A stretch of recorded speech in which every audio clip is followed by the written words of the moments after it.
9:47. 4:30 மணிக்கு தான் ஓப்பனில் மறுபடியும் கேட்டு. ஓகே, கிரிவலம் போயிட்டு வந்து அப்படியே பார்ப்போம். வே டு கிரிவலம் ராஜகோபுரம்.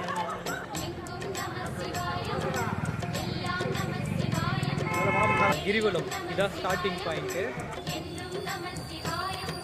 நம சிவாய நம சிவாய ஓம் நம சிவாய நம சிவாய நம சிவாய ஓம் நம சிவாய நம சிவாய நம சிவாய ஓம் நம சிவாய.